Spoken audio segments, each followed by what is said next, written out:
Hello friends. आज आपको मैं बताने जा रहा हूँ कुछ टिप्स जो बिगनर्स के लिए हैं।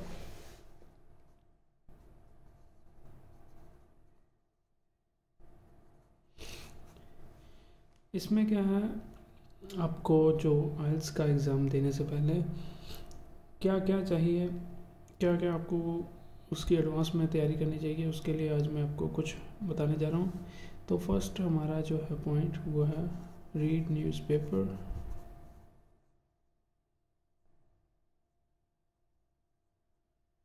इन इंग्लिश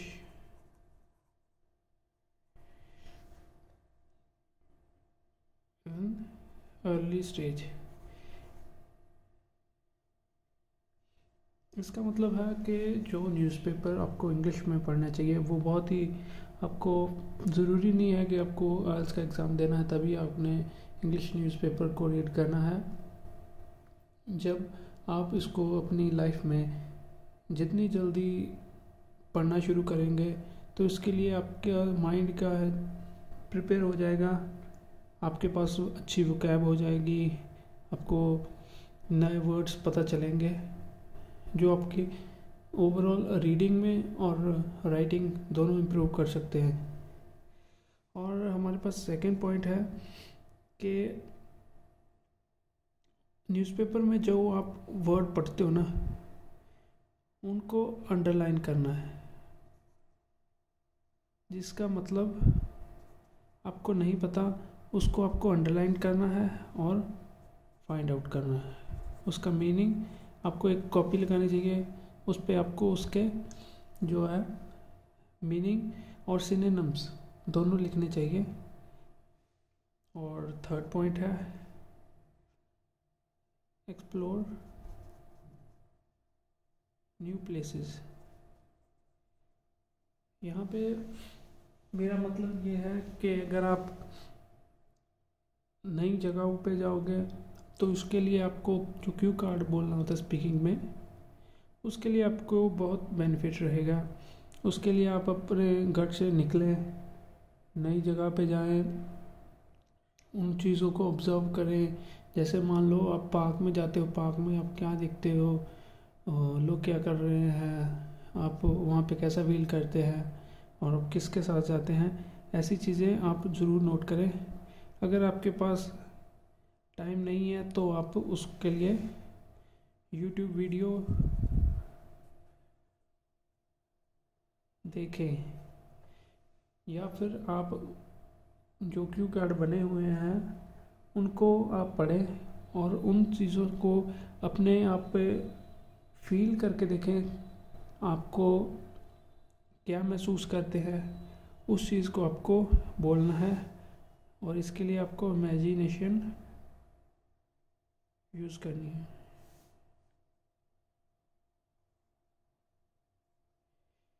ज़रूरी नहीं है कि आप पूरे लाइफ के हर चीज़ को एक्सपीरियंस करा हो, इसके लिए आप अपनी इमेजिनेशन का इस्तेमाल कर सकते हैं। कोई भी ज़रूरी नहीं है कि आपको सच्ची कहानी बतानी है, आप उसके लिए कुछ अपनी तरफ से कुछ भी बातें बोल सकते हो। जैसे मान लो आप कभी भी किसी 5 स्टार होटल में नहीं गए तो इसके लिए ज़रूरी नहीं है आपको 5 स्टार होटल में ही जाएं। एक्सपीरियंस करने के लिए आप किसी को भी जो वहाँ पे गया हो या आप कहीं से पढ़ कर उस चीज़ को अपने आप पे इमेजिन और करके आप रिलेट कर सकते हो।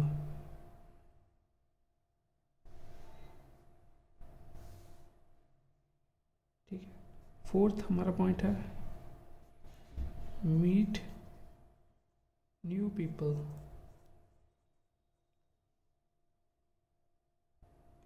और उनके साथ आपको इंटरेक्ट करना है।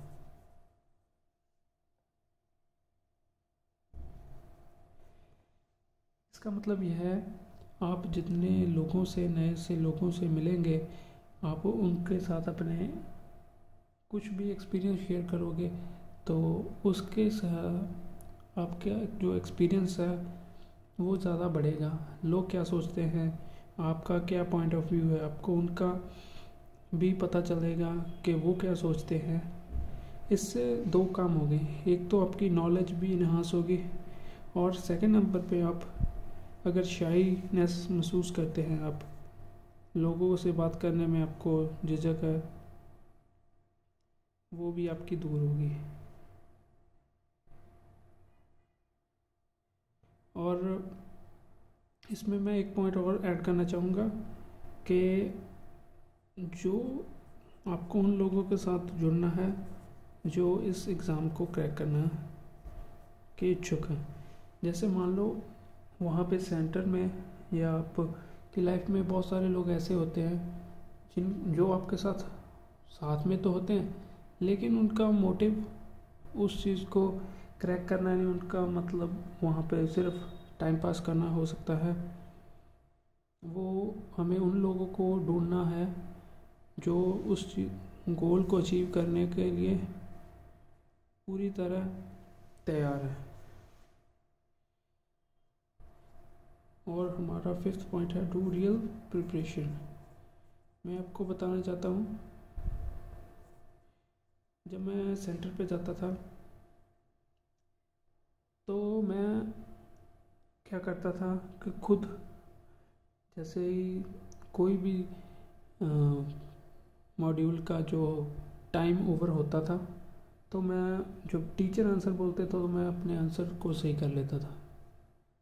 उससे क्या होता था, मैं क्लास में नंबर तो ज़्यादा बोल देता था, लेकिन उससे रिज़ल्ट नहीं इम्प्रूव होगा। ये शॉर्ट टाइम के लिए अच्छा हो सकता है कि आप अपने क्लास में बेइज्जती से बच जाओगे, लेकिन रियल लाइफ की बेइज्जती में कैसे आप सरवाइव कर पाओगे।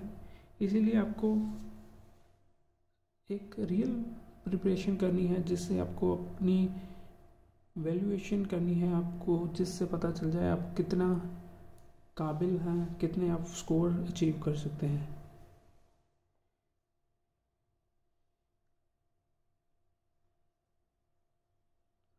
आपको 6 नंबर पे जर्नल लिखना है। जर्नल में क्या है, आपकी लाइफ में जो भी आज हुआ उसको आपको इन इंग्लिश लिखना है। इससे क्या होगा, आपके दिमाग पे आप जोर डालोगे कि आज आपने पूरे दिन क्या किया। उसके लिए जब आप उसकी इंग्लिश बनाने की शुरू करोगे तो आपको स्टार्टिंग में हो सकता है डिफ़िकल्टीज आए, आपको कुछ वर्ड्स के मीनिंग ना पता हो, तो इसीलिए आप उसके लिए गूगल पे जाकर टाइप कर सकते हैं उसका स्पेसिफिक वर्ड को क्या बोलते हैं या उसका मीनिंग और क्या है, उसका सिनोनिम आप ढूंढ सकते हो। तो ये आपके लिए बेनिफिट हो सकता है अपने एक्सपीरियंसेस को राइट डाउन करना।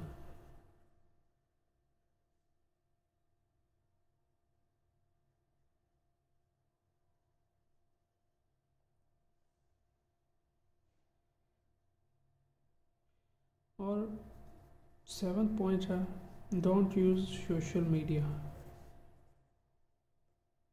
For specific time.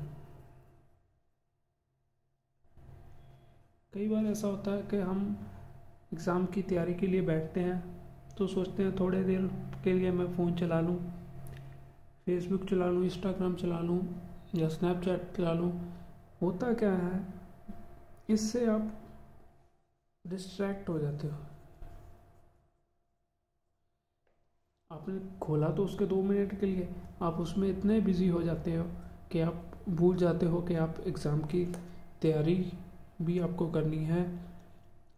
इस तरह से क्या होता है कि हम सोचते हैं चलो आज छोड़ देता हूँ, कल करूँगा।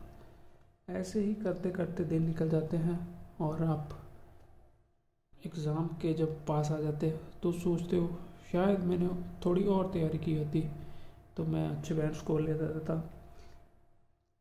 पर तब कोई फ़ायदा नहीं है।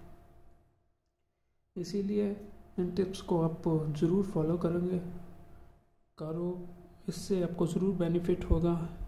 ये लगते हमें सिर्फ सिंपल है, लेकिन कुछ चीज़ें जैसे मान लो हम यहाँ पर सैर की एग्जांपल लेते हैं, हमें सैर करनी चाहिए,